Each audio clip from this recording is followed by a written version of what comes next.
itatu Imana yarambwiye ngo abantu bahamagarwa na shitani mukabaherekeza mumbeshyera ngo ninjye ubahamagaye. Mbaza Imana ngo shitani ahamagara umuntu ati irambwira ngo umugabane wa mbere ugize shitani witwa umwuka ukorera mu batumvira. Mu bameze bate? Irambwira ngo ngwino nkwereke injyana hano mu rusengero runini no muri iki gihugu n'ahantu ndarubona. Mbona urusengero rwari rwuzuye abantu. Imana irambwira ngo hera ku ruhimbo umanuke ugere ku muntu waje uwo munsi nkwereke Satani. Imana ngiye kubona mbona umuhaji bakiriye umuvuga butumwa nkuko ndi kubwiriza ngarabwiriza nguko yigishaga ibyaha bikagenda bitsinda abantu. Imana irambwira ngo bamaso nkwereke umwuka wa mbere umugabane wa mbere ugize shitani. Kandi ibyo byose turi kuvuga ntabwo ari ibyo mu isoko, ni mu rusengero. Ngiye kubona mbona ngo wamuvuga butumwa ubwo yahamagaraga abantu ngo shitani ahita badodera amakote y'ibyiciro bine byatumye batitaba. Maze Imana irambwira ngo bamaso urebe mbona ikote rya mbere shitani adodeye abantu muri urwo rusengero ni ikote ryitwa imyaka bamaze. Ngo mbona bamwe bambaye amakote ari imyaka 20, abandi 40, abandi 37, abandi 12. Baravuga ngo kubw'iminsi tumaze ntabwo twajya kwiteranya twiyereka abantu ngo turi hano. Mbona ikote rya kabiri ryitwa imihamagaro. Mbona abaririmbyi banze kwihana, mbona abahanuzi banze kwihana, mbona abavuga butumwa banze kwihana, mbona abantu bose n'imihamagaro ngo batiteza abantu. Imana irambwira ngo banze kwiteza abantu ariko biteje Satani. Ubwo simbugiyemo wabuvuga najyaga ngira ngo ntibibaho, ariko icyumweru gishuze ubwacyo niboneye nk'umunani babyemeye babyatura karabatinganyi. Washyira icyumvirizo cy'umwuka hano namwe yababonamo. Najyaga ngira ngo n'urwenya ubusambanyi bundi imitamba kuri ibyo ngibyo ndi kuvuga igicuku kandi sininda yewe. Ubu mba ndimo ndagenda nerekeza ku musozo. Ubusambanyi bundi nubwo bita kubangikanya imyizerere. Irambwira ngo icya gatatu kiri mu isi, irambwira ngo abo bose nibatihana ntabwo bahamagarwa n'ijwi ryanjye, bahamagarwa n'ijwi ry'isi. Abantu benshi barapfa mukabaherekeza mugira ngo ni Imana ibahamagaye na hari isi bahamagaye. Irambwira ngo icya gatatu gihari nicyo bita ubwibone. Irambwira ngo ubwibone bwo burakomeye ngo kuko buri mu mashami 4.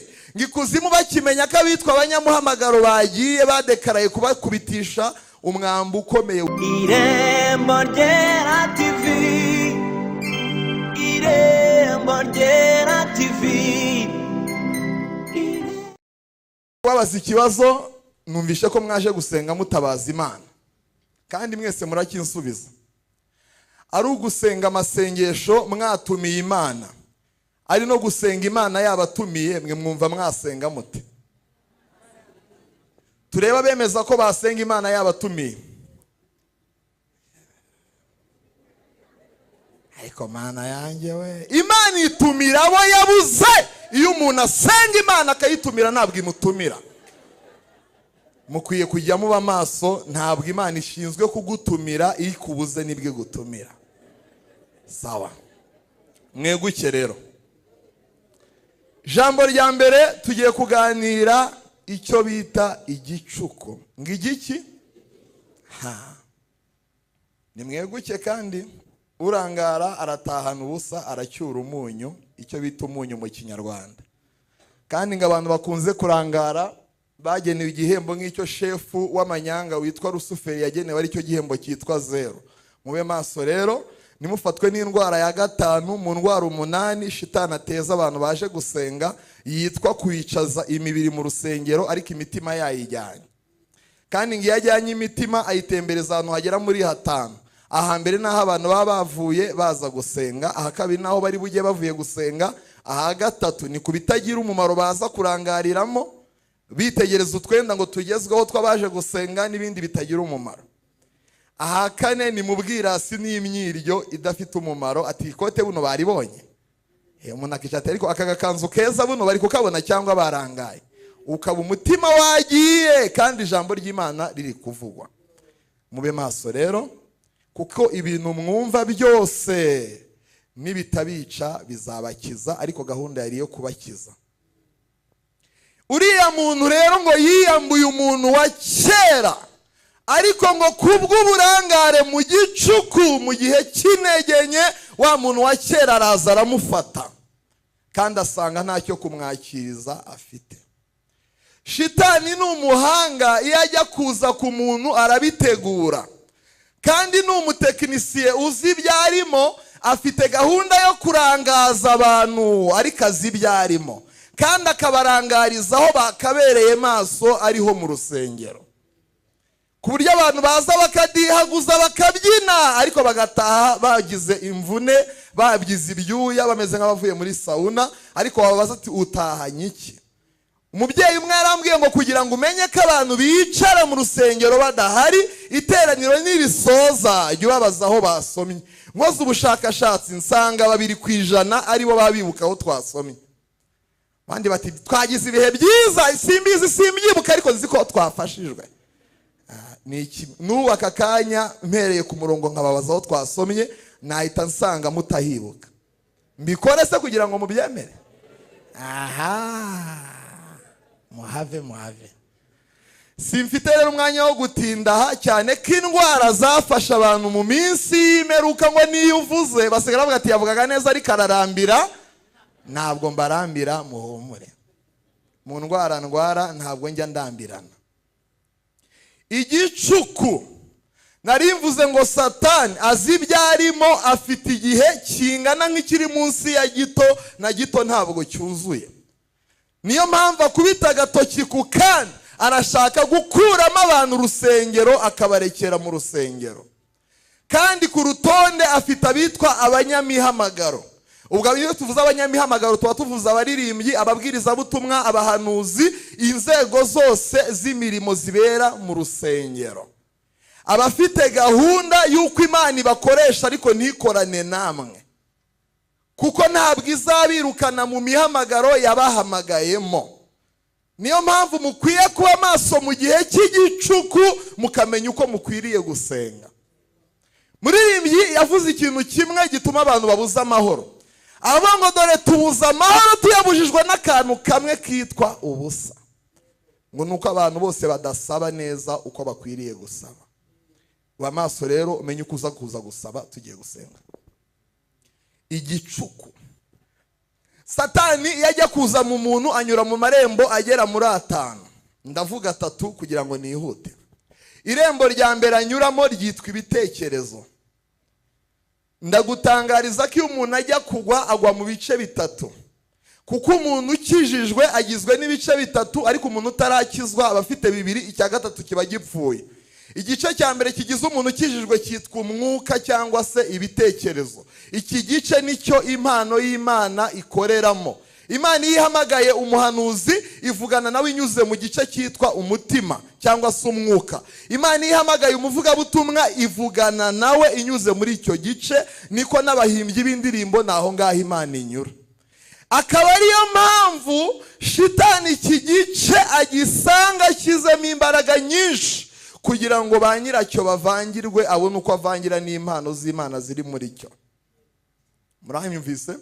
Niyo mpamvu ijambo ry'Imana mu Migani ibice 4:23 havuga ngo rinda umutima wawe kuruta ibintu bingahe byose birindwa, ngo kuko iby'ubugingo arimo bikomoka. Iyo urangaye wari umuririmbyi uririmbira Imana mu rusengero, umutima ntuwurinde, kuko impano yo kuririmba ari iteretse. Shitani arayivangira, ukajya uririmba n'indirimbo z'abadayimoni, ukabyina ibya bintu byose mubyina, wagera no mu rusengero ugahimbaza Imana. Impano yawe Shitani akaba arayivangiye, ukajya ugira inkota idashobora gutanga amaraso, ukabara nawe uvumwe n'ijambo ry'Imana. Iyo uri umuhanuzi utararinze umutima, Shitani akoresha impano yawe nk'uko Imana yayikoresha. Ijambo ry'Imana riravuga ngo mu nzu y'inyumba harimo ibikoresho byinshi, ariko harimo iby'isoni nke n'ibyo gukoresha imirimo y'icyubahiro. Nyuma biravuga ngo umuntu wese niyeza akitandukanya n'ibidatunganye azaba igikoresho kizima cyo gukoreshwa imirimo myiza. Reka tuve mu nzu y'inyumba tujye mu rugo iwanyu. Mu rugo iwanyu ku bafite indabo, tureba abantu bafite indabo mu masaro y'iwabo. Kaba mufite indabo nababonye. Indabo ni nziza, zitegurwa ahantu h'icyubahiro kuko ari umutako, wazishyira ku meza. ariko hari n'ibindi bintu nabyo biri mu nzu y'inyumba mu rugo iwanyu, kandi biramutse bibuze mukaba mutagubwa neza. Urugero ni kaga kubuzo ko mu bwiherero, murakibutse nimwigire nkaho mutakazi, kandi mwakibutse kariya kabuze mwagubwa neza. None abashyitsi bagusuye bagategura muri salo, birasobanuye ngo umuntu wese mu rusengero akoreshwa imirimo bingana nuko nawe ameze. Iryo jambo muraryumvise? Kuko mu rusengero hari imirimo igiza ishaka abapagani ngo bayikore, kandi ibyo niko byubatse. Imana yateguye ko hari urusengero Abisiraheli baramije bakayivaho, ruzasenywa n'umugaragu wayo witwa Nebukadine. Ngo ni umugaragu w'iki? Ko mubivuze gake se? Nebukadinezari ni umugaragu w'Imana ariko wo gusenya urusengero. Umuntu wese akoreshwa ibingana nuko mu mutima we hameze. Muzi ko mu mirimo yose yateganijwe hateguwemo n'umurimo w'umuntu uzagambanira umwana w'umuntu, kandi uwo murimo ugomba gukorwa n'abantu bari mu nzu ya hehe? Y'inyumba. Ni kugira ngo babwire igice cyitwa umwuka cyangwa se umutima. Uyu mugenzi yasabiye umutsima. Mu nzu y'inyumba hagombaga kuboneka umuntu uzagambanira Yesu kandi umuzi neza. Ni umuntu ugomba kuba abana nawe. Twigeze gusenga dufite imyiryo 2020 gitangira mbere gato ya COVID. Turasenga turarira tubwira Imana ngo twatagangajwe n'abapagani bo mu rusengero. Imana irazira duseka iranatumwaza. Iratubwira ngo abapagani bo mu rusengero nimubareke, nimumvire ku ruganda nizaniye rwo gutunganyirizamo umuntu nzajyana mu ijuru. Mu byiciro byose kandi barimo. Ndagutangariza ko we wese wicaye aha uzakoreshwa imirimo ingana nuko umutima wawe umeze. Umutima we n'uburimo abadayimoni, imirimo y'abadayimoni ibera mu rusengero uzajya uyikora. Mutisi imirimo y'abadayimoni ni ene si kugambanira umwana w'umuntu, ni umurimo w'Imana. Ni umurimo w'abadayimoni kandi wakozwe na Yuda watoranijwe na Yesu. Ubu rero ndabatangariza ko ibyo nge nta kintu bikintwaye, kuko umunyempano wese arwanwa na mugenzi we. Aho reka mpave. Igice cyitwa ubugingo ni igice cya kabiri kigize umuntu ukijijwe. Iki gice cyitwa ubwenge. Ni nacyo gice gitandukana n'ikote ryitwa umubiri iyo umuntu apfuye. Biravuze ngo iyo ugize akaga ugapfa utarihannye, icyo gice cyitwa ubugingo Yesu yavuze ko cyitababaje pe b'ibyiciro bine bitwa abadayimoni, ngo bakakujyana ahantu ho kubabarizwa kandi iteka. Icyo gice cyitwa ubugingo ni igice kigereranywa n'imigambi ikurimo. Biravuze ngo umuntu wicaye hano afite gahunda yo kurara mu kabyiniro, umuntu wicaye hano afite gahunda yo kujya kunywa urwagwa, umuntu wicaye hano yagendanye ibikingirizo byo gusambana, ubugingo bwe burapfuye rwose. Agize n'akaga cyane ko ibyica abantu biri mu matsinda 5, itsinda rya gatatu ngo ni ibituye muri bo. Ubu ntugire ngo gupfa byasaba ko umuntu agukubita urushyi cyangwa imodoka ikugonga, ubwawe wakitsamura ukabugize ute? Urahwereye. Kandi iyo tuvuze ibintu byo gupfa, abakiri bato bareba kuri ba muzehe bambaye amarinete bati nibo rubanza. Urupfu ntabwo ruba muri iyo mikino. Muraseka mwebwe mu bikomeye. Ubundi umukristo akwiye kwitegura ibintu bibiri. Icyambere, umukristo wese akwiye kwitegura gupfa.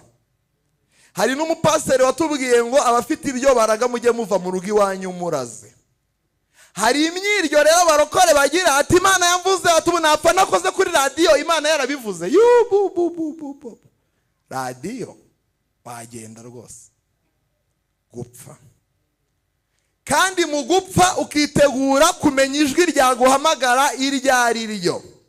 Imana yambwiye ko abantu bahamagarwa n'amajwi y'ibyiciro bitatu. Turi mu masengesho y'iminsi 7 ahantu biti Gasogi, tugeze ku munsi wa 4 Imana irambwira ngo genda ubeshyuze ikinyoma. Abantu abantu bashyizeho kivuga ngo umuntu wese upfuye aranyitabye. Mbaza Imana ngo none abantu bitaba iki niba atari we witaba? Imana irambwira ngo abantu bitaba isi. Mbaza Imana ngo isi ni iki?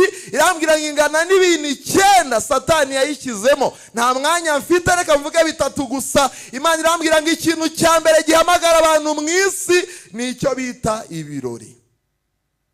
Mbaza Imana ngo ibirori ni bibi. Imana irambwira ngo ibirori si bibi, ariko washaka kumenya umupantekote ntabwo amucungira mu rusengero, amusanga habereye ibirori.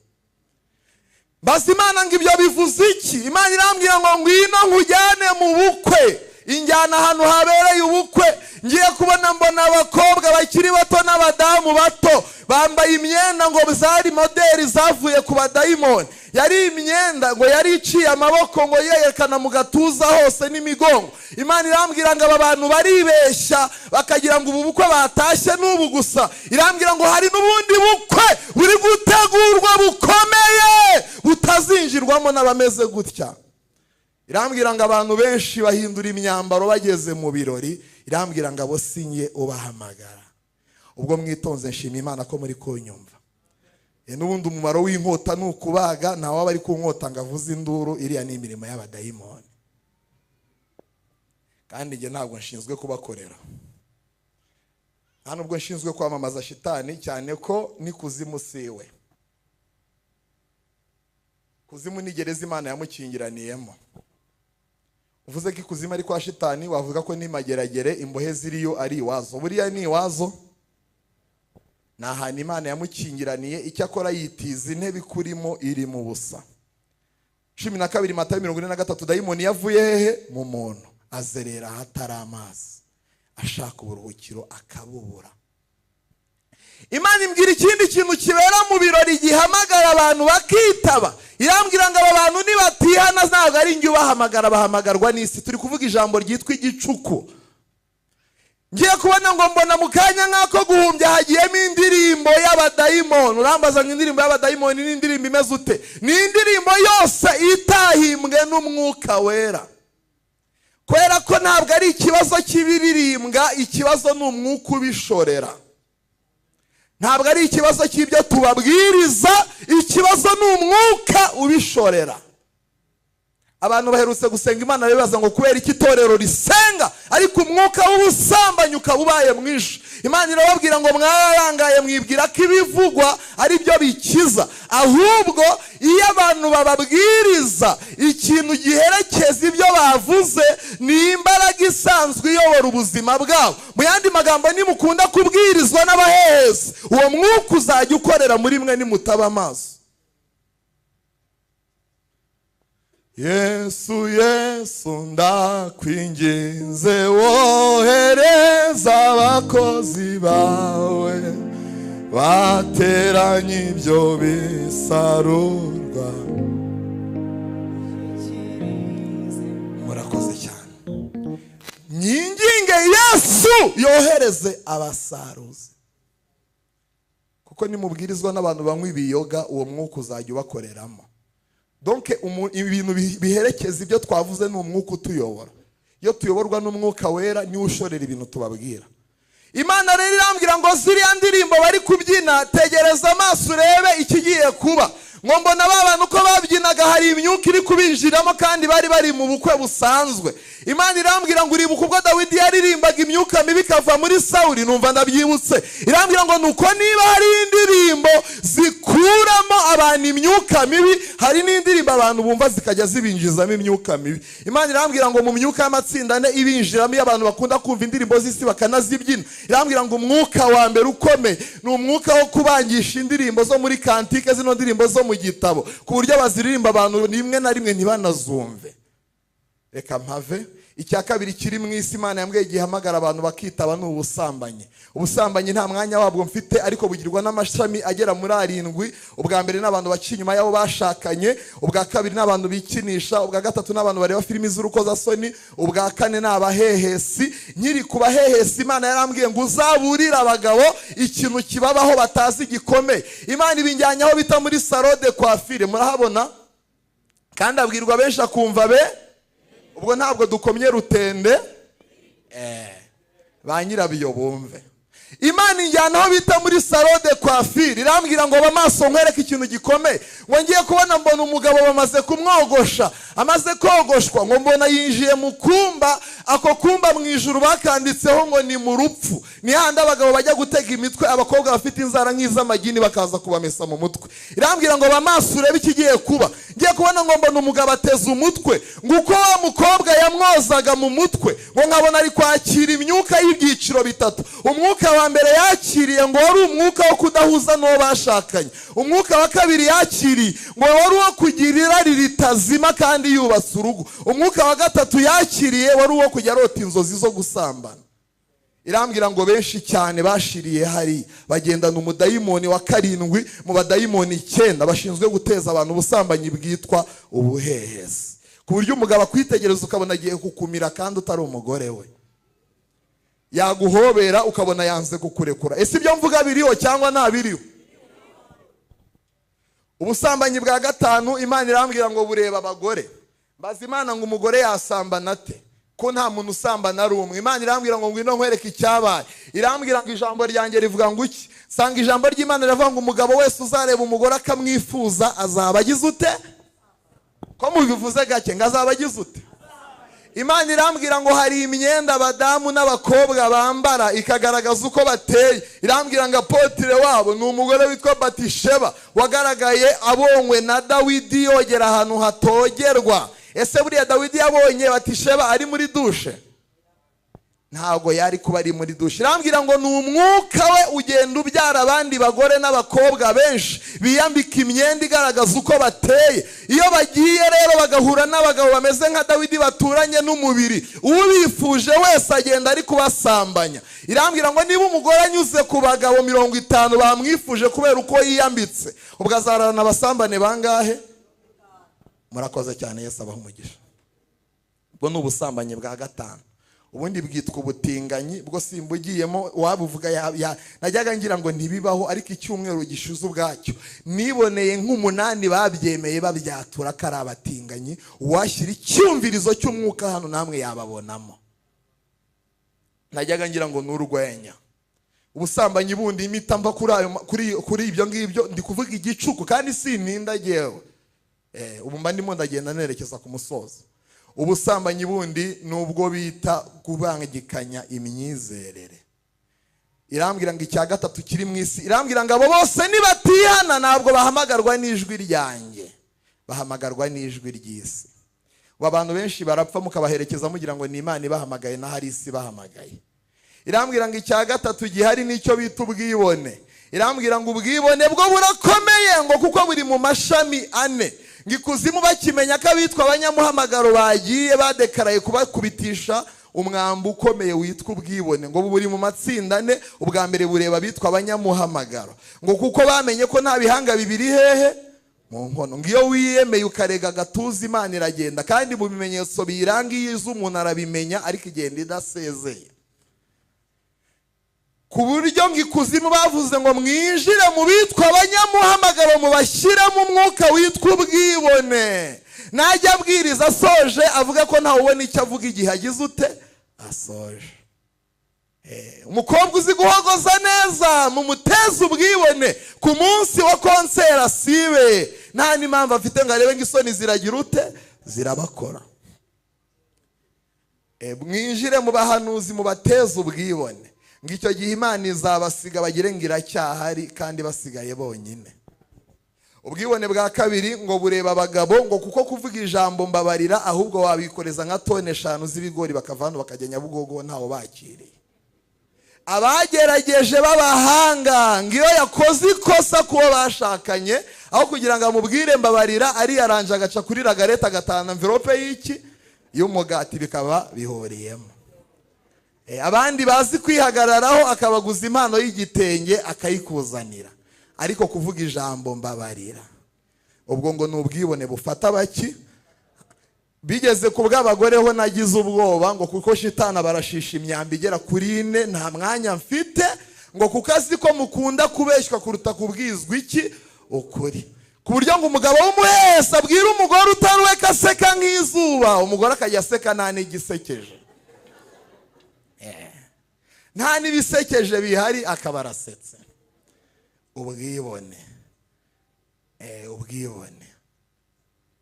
ubwibone bundi ngo nubwo abantu bibonamo ku byubahiro ntazi aho bavanye. Imana irambwira ngo abantu benshi barapfa bagahamagarwa n'iki? N'ubwibone, ari bwo buri mu isi. Ikindi wenda nari nsize, Imana intabare, tuza wa minota we, icyo bita karande. Reba umuntu muri kumumubwire ngo karande. Wavuga karande yihuta ntabwo abantu bayumva. Karande ni icyo bita imirimo y'umwijima igenda mu bitugu by'abitwa abazimu. Abazimu ni abaki? Ni uruhererekane rw'abantu bose b'iwanyu bapfuye barimbutse. Ibintu bakoraga rero ntabwo byo bipfa, bigaruka gushaka abantu bari mu gicuku mu gihe cy'intege nke bakabigenderamo nabo. Kandi ntundateho ngo ufite titire imeze gute, ntawagira titire nk'iya Mose. Mose yuzuye umwuka mwinshi ku buryo Imana yafashe kumuriho muke ibatiza abantu 70 nta wundi ivanye mu ijuru, kandi agumana undi mwinshi. Ariko mu gice cya 20 arangaye afatwa na karande ya sekuruza we witwa Lewi, n'umuhungu wa gatatu wa Yakobo. Yaragiraga umujinya witwa umuranduraki, iramufata ku buryo Imana yamubwiye gukura amazi mu rutare akaza akabareba ati mwabagome mwe. None nguridirije abakorari, niba iwanyu hari mu mwuka w'ibiyoga wabinywa. Uhari abantu bicaye hano baganira na karande. Karande kakuganiriza ugiye koga ati have utarwara umusonga. Naho uganirijwe na sekuruza wapfuye muri 17 utarogaga. Ati ntawe iwacu woga utiteza iki? Umusonga. Umuntu aba umupantekote atoga. Ibyo byitwa karande. Ati ntawe iwanyu wapfuye cyo utera pasiporo, ibyo bita kwirwanaho. Ugende ntawe uzamenya ibyo ari byo. Karande iganiriza umusore w'umusirimu. Kambwira ati kirazira ntawe iwanyu uhendwa aho kugira ngo wambare umukandara wa 15 ambara wa 2 bihuriremo. Byose ni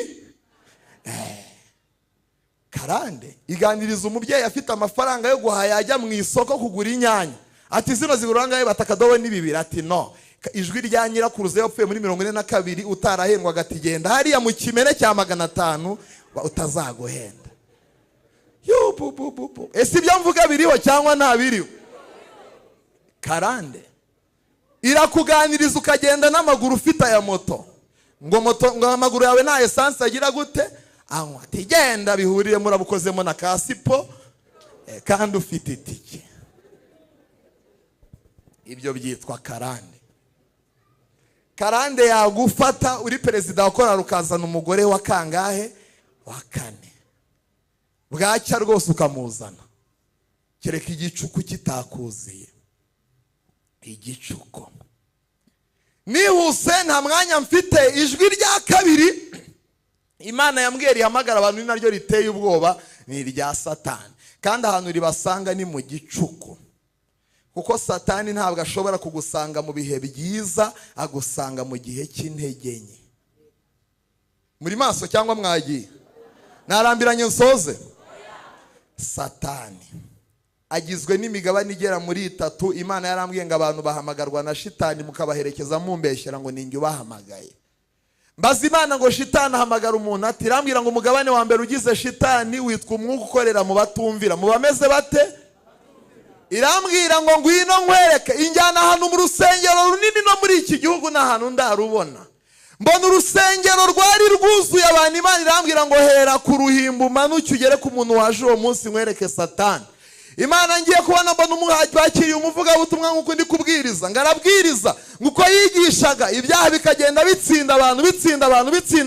Imana irambwira ngo bamaso nkwereke umwuka wa mbere, umugabane wa mbere ugize shitani. Kandi ibyo byose turi kuvuga ntabwo ari ibyo mu isoko, ni mu rusengero. Ngiye kubona mbona ngo umuvugabutumwa ubwo yahamagaraga abantu ngo shitani ahita badodera amakote y'ibyiciro 4 byatumye batitaba. Maze Imana irambwira ngo bamaso urebe, mbona ikote rya mbere shitani adodeye abantu muri urwo rusengero ni ikote ryitwa imyaka bamaze. Ngo mbona bamwe bambaye amakote ari imyaka 20, abandi 40, abandi 37, abandi 12. Baravuga ngo kubw'iminsi tumaze ntabwo twajya kwiteranya twiyereka abantu ngo turihana. Mbona ikote rya kabiri ryitwa imihamagaro. Mbona abaririmbyi banze kwihana, mbona abahanuzi banze kwihana, mbona abavugabutumwa banze kwihana, mbona abantu bose n'imihamagaro ngo batiteza abantu. Imana irambwira ngo banze kwiteza abantu ariko biteje Satani, niwe uzabahamagara nibaramuka batihannye. Ikote rya gatatu mbona shitani adodeye abantu ikote ryitwa kurebanaho. Ngo nkabona umuntu ari kujya guhaguruka akaba barebye umugore we ati niwe ugira amatiku menshi singenda, maze ngo abantu barebanaho, abantu banga kwihana. Ikote rya kane shitani yadodeye abantu ngo ryitwa ibyubahiro baboneye mu rusengero. Umuntu ati n'imifuka ya sima natanze ntabwo nakiteza abantu. Ngabantu ngo banga kwihana. Imana irambwira ngo umva umurongo uzabafata. Irambwira ngo navuze ngo iki? Yesu yaravuze ngo mwagize isoni zo kunyemera no kwemera amagambo yanjye, ngo nanjye nzagira isoni zo kubemera ubwo nzabanje. Irambwira ngo bari abantu bose bitaba Satani kereka nibihana. Icyiciro cya kabiri cyangwa se umugabane wa kabiri ugize shitani irambwira ngo nuwo bita antikristo. Mbaza Imana ngo ibyo bivuze iki? Irambwira ngo antikristo babaye benshi. Irambwira ngo antikristo ni umuntu wese unyuranya n'ubuyobozi bw'umwuka wera. Irambwira ngo kuko nashyizeho principe yitwa theocracy, ivuga ngo ntimukira abanyu ngo mwigenga, ariko abantu banze ubuyobozi bwanjye niyo mpamvu bahamagarwa na Satani. Reka nihute. Irambwira ngo umugabane wa gatatu ugize shitani witwa umuhanuzi w'ibinyoma. Imana imbwira ibintu nka binakorera mu rusengero, ndavuga bibiri. Irambwira ngo icyambere ashinzwe gushyiramo abantu inyigisho zibakundisha isi, akabashakira n'abigisha bazo. Irambwira ngo icya kabiri ashinzwe gutuma abantu baba mu kibanza Imana idakoreramo, abantu bagahinduka abaririmbyi ari n'abafana. Ubu hano hicayemo abareyo n'abafana ba Man U na Arsenal. Irambwira ngo abo bose nta kindi bazize ni umuhanuzi w'ibinyoma. Irambwira ngo icya gatatu ashinzwe gutanga amasezerano atazasohora, ngo kuko ibintu abantu byinshi babitse ntibyavuzwe nanjye, byavuzwe n'uwo muhanuzi w'ibinyoma anyuze mu ijwi rya kabiri mu majwi atatu akorera mu bahanuzi ryitwa amarangamutima. Akakureba kuko muri inshuti mumaranye iminsi, akanga kukuhabwira ibikuburira, akakubwira ibihwanye n'irari ryawe.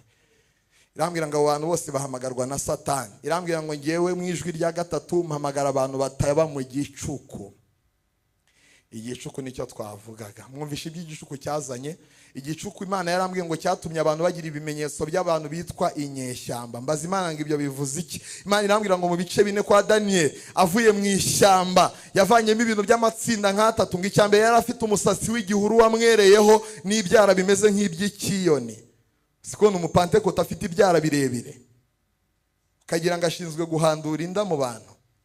Umupantekote n'ibyara bihurirayo, inzara. Nta nubwo ari inzara n'ibyara. Tugiye gusenga Imana mu gicuku. Imana irambwira ngo burira abantu kuko igicuku kibageze habi. Irambwira ngo abantu barwaye igicuku. Bita binyibutsa umutumisha umwe wageze mu gicuku akajya muri stade kureba umupira wa Kiyovu na Mukura ajyanye Bibiliya mu ikote. Ageze abadayimoni ntibagira ipfunwe batura hasi umuntu, maze ababirebera kureba ati mwihangane na murokora ari mu bagize gute, mu baje gufana. Mu muhamagara za yirukana iki? Imyuka mibi. Ngahageze atangiye gutokesha tika abadayimoni bamureba mu maso. Ubundi umuntu ukijijwe wuzuye umwuka wera ntabwo umuntu urwaye abadayimoni bahuza amaso. Aramubwira ngo nimumurebe. Barangije baramubaza ngo ninde wakubeshye uratwirukana wabonye umuntu wirukana undi iwabo? Umuntu agusanze iwanyu yahakwirukana. Nuko n'abantu batirukana abadayimoni nabo babarwaye. Yesu yaravuze ngo shitani yo yirwanyije ntagumaho. Ariko inama ya mbere Bibiliya yavuze ngo mujye gusaba umutsima wa mbere. Badusibwiye imitsima itatu: umutsima wo mu mwuka, umutsima w'umutima. Luka 1:80 uwo mwana arakura agwiza imbaraga z'umutima, aguma mu butayu kugeza umunsi wo kwemerwa. Umutsima wa kabiri ni umutsima wo mu bugingo, utuma abantu batarwara inzigo n'inzika baba mu nzu y'Imana. Haleluya. Inzigo ziri mu bantu nuko ubugingo bwabo bupfuye buri mu manegeka. Ariko uyu mugenzi yakomaza aravuga ni mu mitsima itatu harimo umutsima w'umwuka n'uwo mu bugingo butuma ngira imigambi mizima. Ubu mwese imigambi mufite ingana n'imitsima ibarimo. Kandi hute mvuga umutsima wa gatatu ni umutsima uza mu ruhande rw'umubiri utuma umuntu agira ishusho y'Imana. Kuko ubundi ntabwo umuntu akwiye kwivuga ko ari umukristo uko asa ubwabyo, bakwiye kumureba bakavuga ko ari umukristo. 388 igitero cya kabiri, tunganira Imana jya ubana nayo, nutumbira Yesu uzaba nkawe. Abakureba bose bazamenya kubana nayo bari kubugome bitabe Yesu. Ntabwo Yesu yakubamo ngo umuhishe. Ni umugabo munini utagira uko angana. Ku kirwa Patimo Yohana mubona ngo yari umugabo muremure utagira uko asa, ngo yari afite umutwe umeze nk'izahabu, amaso yameze nk'ibirimi by'umuriro mu kanwa ke, havagamo inkota icyaya mu gihombi, mu kiganza cy'iburyo yari afashe inyenyeri 7. Abitwa abastronome n'abahanga mu bumenyi bw'inyenyeri bavuga ko inyenyeri ntoya mu zindi ikubye isi inshuro 84. Hano nahoze mbona abadiyakoni, uwo mugabo aje mwamwicaza. Ariko uyu mugabo aturamo umuntu ufite inzira z'igisiyoni muri we. Iyo akurimo ntabwo wamuhisha. Ukaba umureba Yesu akurimo. Ubu Yesu yakambara isengeri n'amakabutura akazerera Matewusi. Abantu ntabwo bafite Yesu. Yesu yakugezemo ukiyambika ubusa. No, ubu ufite nyabingi ntabwo ari Yesu. Yesu yagutuyemo hari ukuntu akugira. Umukiza niwe wankuye mu ishyamba, sigaye mba mu murima we, no kubw'imvura n'izuba byo mu ijoro shobora kwera imbuto ashaka. Nejejwe n'Imana mu mutima wanjye, n'umuriro w'ijuru rimo, sigaye ngendera mu mucyo kuri Yesu umukiza niwe mucyo. Uyu mutsima w'umubiri uzana ibintu bine. Icyambere ngo abitorero bambere barasenze babwira Imana ngo duhe imbaraga z'umutima, batangira gutekereza nk'abagenzi. Umunsi wa kabiri baka Imana imbaraga z'ubugingo, bagira imigambi mizima. Umunsi wa gatatu icyifuzo nicyahinduka, babwira Imana ngo duhe imbaraga izishyira mu mubiri. Bigeze ku munsi wa kane babwira Imana ngo n'ubu turacyagusaba imbaraga. Imana ibona ahantu hose zarahageze, isagura izo yashyize mu myenda bambaraga. Imyenda y'abambere yagiraga imbaraga. Ku buryo ubu n'abandi hano ikote nkaryohereza Kimironko rigakiza abantu. None abantu bazima babuze imbaraga, abandi imyenda yari zifite. Umunsi wa gatanu babwira Imana ngo duhe imbaraga. Imana iritegereza ibona imbaraga zageze ahantu hose, ibona ahantu hari hasigaye ni mu bicucu byabo, nabyo byari bifite imbaraga. Begekeye inzugi dusenga Imana. Hombeka amaso yawe, ariko utarayahombeka reba umuntu mwegeranye, mufate mu kiganza. Mbonye abapinzi, ariko abantu barapinga bamaze no kumva ibintu nk'ibi. Bazuwo wafashe ngo ari ubu uri kumva ijambo ry'Imana n'igihe wari ugikizwa, impanda ivuze n'iryari wayumva.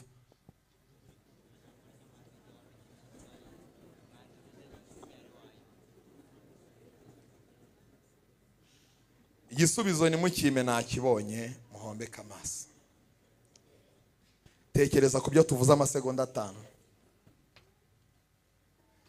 Niba wumva aka kanya uvuye mu mubiri ijwi ry'Imana utahura naryo, haguruka ku maguru yawe abiri. Ufite isoni agome yicaye, hahaguruka ababyumvise.